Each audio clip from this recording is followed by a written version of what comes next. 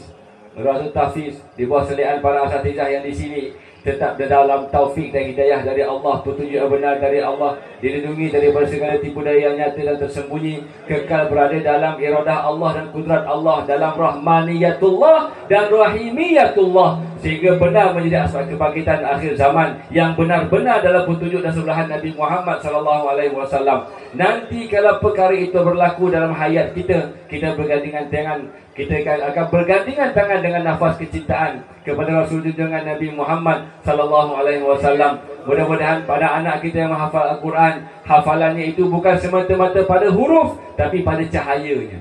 Cahaya itu terlebih penting, dan cahaya itu perlu pada penghafalan Al-Quran itu sendiri. Jangan hanya hafal Al-Quran pada huruf dan ayat-ayatnya, tapi cahayanya tertinggal di belakang. Maka untuk mendapatkan cahaya Al-Quran, perlu mendapatkannya daripada bimbingan mursyid yang benar. Banyakkan berselawat dalam hafal Al-Quran.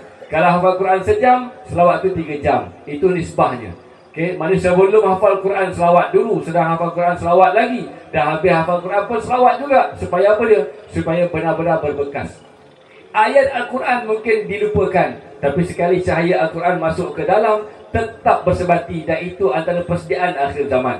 Kemudian lagi, mudah-mudahan panjang umur murah rezeki para asatizah yang bertugas memanjangkan bimbingannya di sini. Mudah-mudahan nanti semua kita akan tetap dalam bendera baginda Nabi SAW, bendera kerahmatan, bendera yang penuh kefakiran kepada Ar-Rahman. Dan mudah-mudahan segala kebaikan Allah limpahkan kepada tempat ini. Allah jadikan tempat ini tempat kebaikan, menjadi asbab kebaikan, yang keluar daripadanya semuanya kebaikan. Tidak ada yang tergelincir, tidak ada yang terpedaya. Dan Allah Ta'ala lindungi tempat ini daripada sebarang bara bahaya. Allah Ta'ala murahkan rezeki untuk mendapatkan dana di tempat ini, sehingga prasarannya lebih bagus lagi untuk persediaan kemaslahatan dan kesejahteraan umat Nabi Muhammad sallallahu alaihi wasallam. Allahumma salli على سيدنا محمد وعلى آل سيدنا محمد كما صليت على سيدنا إبراهيم وعلى آل سيدنا إبراهيم وبارك على سيدنا محمد وعلى آل سيدنا محمد كما باركت على سيدنا إبراهيم وعلى آل سيدنا إبراهيم في العالمين إنك حميد مجيد. الصلاة والسلام عليك يا رسول الله،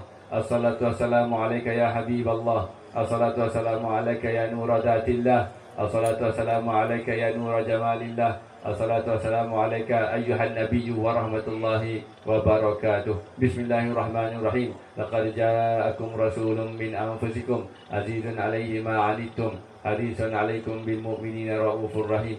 فإن تولوا فقل حسبي الله لا إله إلا هو عليه توكلت وهو رب العرش العظيم.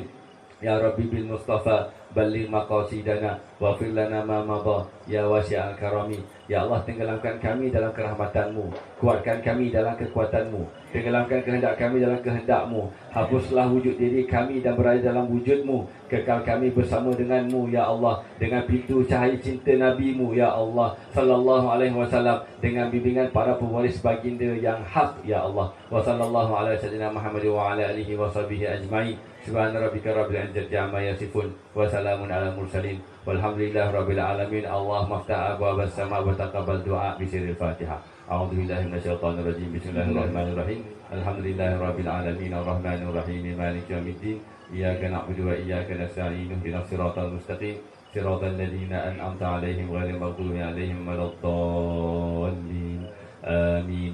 Terima kasih atas undangannya Ustaz Umar dan semua untuk kita ta'aruf selepas ni. Mudah-mudahan nanti jumpa lagi. Minta maaf lebih kurang. Apa-apa perkara yang berbangkit nanti waktu makan-makan kita sembang. Supaya bila selesai kat sini terus move on. Tidak koyak. Kan terus kita terus tidak koyak. Allahumma salli ala Muhammad. Wassalamualaikum warahmatullahi wabarakatuh.